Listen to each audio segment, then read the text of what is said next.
Diamond Stone TV, man. Hey, look, before you know what I'm saying, I just hop all the way into it, man. I gotta let the people know, right here, man, is a street legend.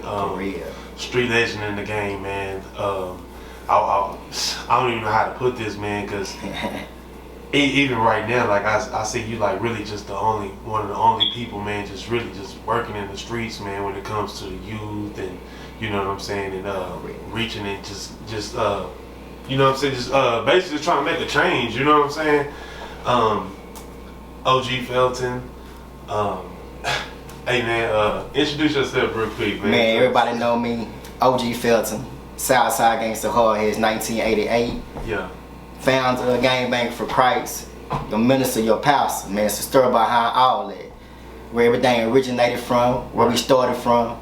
Before the Crips and Bloods in Fort Worth, Texas, yeah, it was Southside Hardheads. Yeah. A lot of people ain't got their education. A lot of people ain't got their knowledge. Right. They think Crips and Bloods was her first. Now Hardheads was her first. Okay, look. Yeah. Okay. Look, before we just get too deep into it. I read it. Hey, so you say you grew up on the South Side, man. Born and raised in the South Side. Okay, just let the people know one more time, like what part of the South? Well, now they call it Hooverland, the Big Tex Projects, right in front of Van San Gwen, the underground school. Right. That's where I was born on Baker Street. Then we moved down into the Big Tex Projects. Right. And I still remember that's like the age of 3 or 4. So we stayed there to probably to the age of 5. I say to the age of 6, me and my sister. Right. So that's where it all started right there in the Big Tex Projects. The Big Tex Projects. Yeah. So that was like y'all. That was y'all hood right there.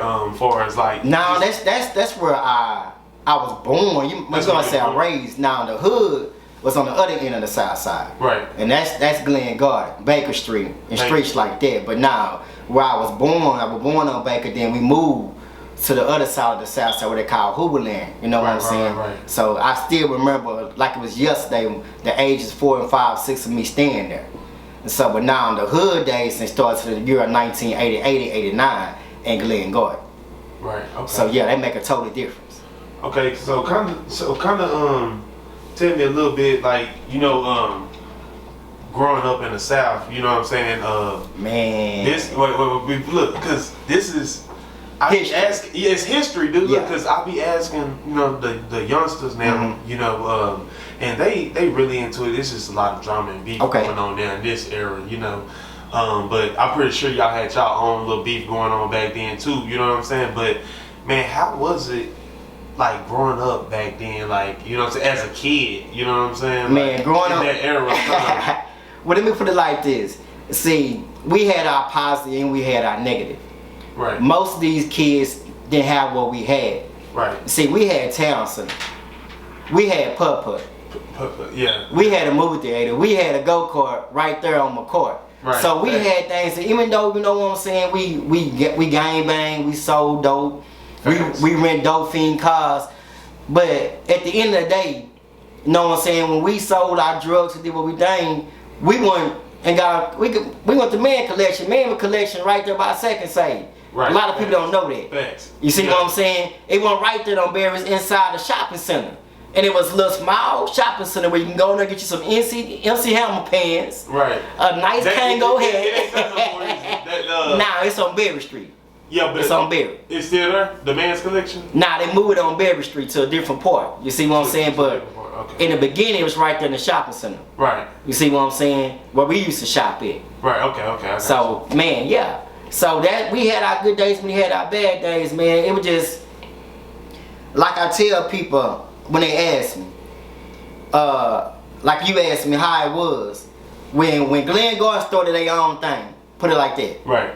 I don't like putting names out there because I don't want to get nobody, you know what I'm saying, offended. So I'm just going to picture me a brother founded it. And I was right there when he founded it, so they made me the co-founder of Glen Garden. I'm not gonna put nobody in there because it's our interview. You know what I'm saying? Okay, look. So for the people that it is some people that do know. You know what I'm saying? So you original OG.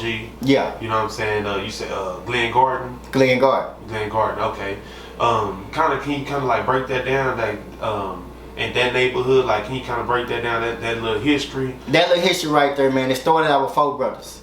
and we had 3 different shifts where we sold drugs. It's called a graveyard shift. Right. Graveyard shift start around by like 2 to 6. So one night we just out there chilling, couple of brothers smoking. Right. Me and my other bro drinking. So one of the big homies said, man, we gotta come up with a name. You know, the department's already called Glen Garden. Right, That's off the rip. It was already Glen Garden. So we sit up there and say, man, let's go with Hardheads. Then somebody said University. Then somebody said GGU. GGU stand for Glen Garden University. Wait. Okay, look, so what give me the date. When was this? It was 19... It was the summer of 1988. The summer of 1988. The summer of 1988. Wow. Yes, sir. Wow. So damn, man. So this was before Crips and Bloods. Crips and Bloods came to Fort Worth. Fort Worth. Crips and Bloods are already in LA for years. That's before they came to Fort Worth. It was Hardheads before it was Crips and Bloods. Most of the Crips was Hardheads. Right. Most majority Crips was Hardheads. That was her. That was her. That was Hardheads. That was her. They weren't Crips yet. They wasn't Crips yet. Okay, so when you say they wasn't Crips, so like how was y'all like banging and stuff like that when they came down? Man, we was brotherhood. Y'all was brotherhood. It's straight Southside. It wasn't no ag land back then. It wasn't no Hoover land back then. It was just straight Southside. Our colors are black and white, or black and silver. Our imitation was NWA. You see what I'm saying? That was how we wore Raiders jackets, Raiders coat. Yeah. We imitated them. We were straight gangsters. Right. So y'all was the ones like if we found the old picture back in the day. We might find one with y'all just straight black on. Straight black on with the gold chains and standing in the street like straight brotherhood, bro. Let me keep it real. Straight brotherhood. Yeah. We was about our community. Right. About taking care of our family, taking care of each other. You know what I'm saying? Right. When one got a room, the next one got a motel room. Right. Fact. We rolled together. You know what I'm saying? Right. We didn't leave each other hanging. And somebody got stuck out, we had their back. It was real brotherhood. Even though we was selling dope, but nobody could come to Glen Garden and run nothing. Right. That was our hood. You know, we had the big homies we sold dope for. Right. But at the end of the day, we Hardheads. Yeah. But we sold dope for this big homie, because we all sold drugs for different big homies in the hood, but at the same time we were Hardheads. A young group of young men doing their own thing, minding their own business. We fought anybody. I don't care what side of town you was, we fought everybody. Right. You see what I'm saying? So when Crips came down, when LA Run them came down, and a lot of people got jumped in. This was about 19... This is about like 1992 and 93. Okay. You see what I'm saying? When LA Run them came down. Right. So back that time, a lot of people got put down with 5 deuce. A lot of people's Hardheads got put down with 5 deuce. Hey, and just to put out there, like LA Run, he was a original OG, big OG in Cap, right? For Crips. He was a Crips, OG of Crips, right? Yeah, so he came down here, you know, he did his thing. You know what I'm saying? A lot of bad things happen. I'm not gonna mention a lot of bad things happened through that time, you know what I'm saying? But like one of my big homies, he was a blood. See this, so I'm gonna show you the difference. He was a blood, you know what I'm saying? Right. And we sold drugs for him. I'm not gonna put his name out there, cause like I said, I'm not gonna do that. Right. Cause I don't want to affect nobody's name. But if he on here, you know what I'm talking about, you know what I'm saying? But anyway, so they used to come through and shoot up the block. We'll be standing out front of the store, and here they come, we know it's them. Like I said, we Hardheads. We know Bloods, we know Crips, but they was into it with the big homie, cause he was a blood. Right. So we can be standing out in the truck, and next thing you know, boom, boom, boom, boom, the whole block gets shot up. The whole block. So we ain't knowing what's going on, because like I said, we not affiliated with the Bloods and Crips, because they weren't here yet. Till we got a full understanding, we fight a different war. Okay, so the big homie that was a blood, he knew what was going on. He knew what's going on. So damn, he already like what just as well. He tried to already put like y'all was gonna be Crips or what? Nah, it's when LA them Run came down here, they had in their mind they gonna start this up. They started from a different part of Texas, and they just traveled their way through down here. You know what I'm saying? Right. Because one of the big homies on the west side, I'm not gonna mention his name either.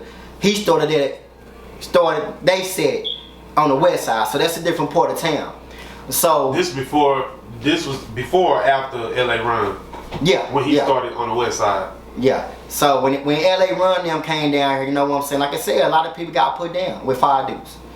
With 5 dudes. With 5 dudes. You know what I'm saying? So a lot of people don't know their education, know their history. But like I said, at the same time, my homie, he was a blood. You know what I'm saying? And I didn't really know it at the time. He was a blood, so he laced us up and like, I know I'm a blood, and that's the reason why they coming out here shooting up the block. But we gonna ride with you regardless. You know what I'm saying? Cause you still big homie. You know what I'm saying? You still looking out for us. You know, we hardheads is whatever. So I tell people every day long, I represent 5 dudes ag land. I represent 5 dudes hooper land. I represent 4 trade. I got ranking 4 trade, but at the same time, like I tell people, I got into it with more Crips than I did with Bloods. For real? Real talk. Why you had that problem though? Like, because we never switched over. Y'all never switched over. We never switched over to Crips. We stayed real. Right. Oh, so okay, look. So you get what I'm saying now? Yeah. I got you. Hold on.